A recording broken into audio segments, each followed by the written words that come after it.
Bienvenidos chicos. Welcome back to class. I hope that you are well. Hoy estaremos conociendo lo que es the simple past, el pasado simple.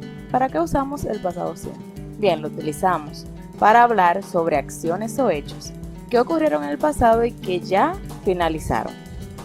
Aquí les muestro algunas palabras que indican el pasado. Por ejemplo, tenemos yesterday, que eso significa ayer, last, before, entre otras. Bien, existen dos tipos de verbos en el pasado simple. Están los regulares y los irregulares. En esta ocasión veremos los verbos regulares. Estos verbos regulares son los que formamos al agregarle al final de ellos de, ed y ed. A continuación estaremos viendo algunos ejemplos y algunas reglas sobre los verbos irregulares y cómo se forman.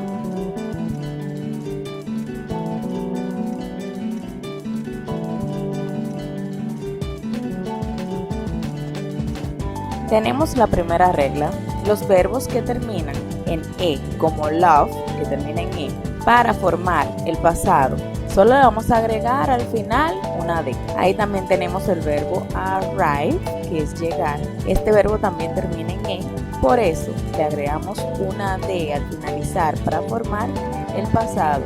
Diría arrived. También tenemos el verbo to like, como también termina en E, su pasado será like, terminando en una D. Tenemos una oración como un ejemplo: She arrived yesterday from Spain. Esa es una oración utilizando un verbo regular en pasado simple. Tenemos también otra regla que dice que los verbos que terminan en consonantes son aquellas que no son vocales, y también las que terminen en y, se les va a agregar al final del verbo ed. Por ejemplo, to finish termina con H, la H por sí es una consonante, entonces le agregamos al final del verbo para poner el pasado una ED, finished. Enjoy y play terminan en Y, entonces le agregamos ED. Los verbos que terminan en Y, pero que delante de esta hay una consonante, lo que haremos en esto es que vamos a cambiar esa Y por una I y luego le agregamos ed. Por ejemplo, to cry, el verbo to cry termina en Y, antes de ella hay una consonante.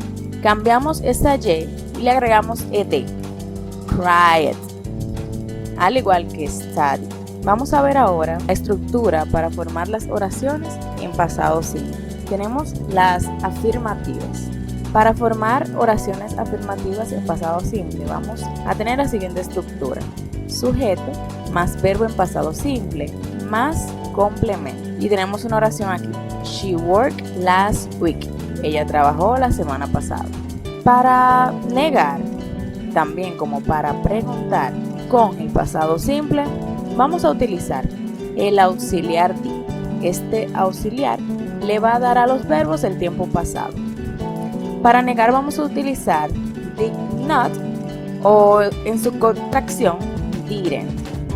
Entonces la estructura para la negación en inglés sería sujeto más auxiliar did not o didn't más verbo en su forma original más el complemento.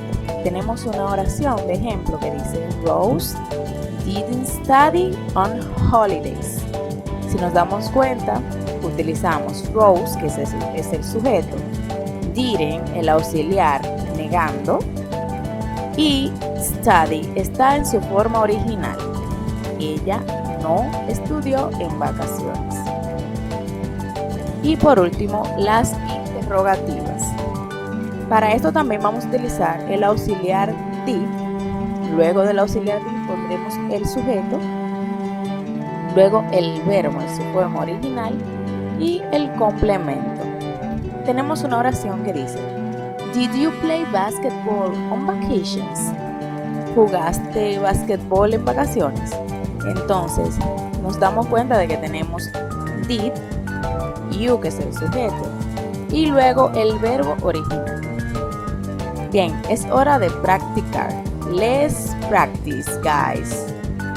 Vamos a hacer unos pequeños ejercicios o actividades y estas serán las siguientes.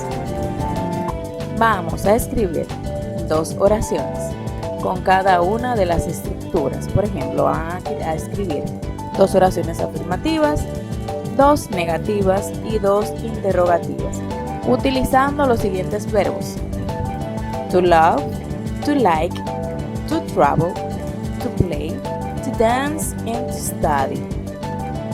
Por último, van a buscar verbos regulares en pasado simple y van a realizar una pequeña lista de esos verbos. Así que chicos, ánimo y let's work. Así que ya espero sus asignaciones.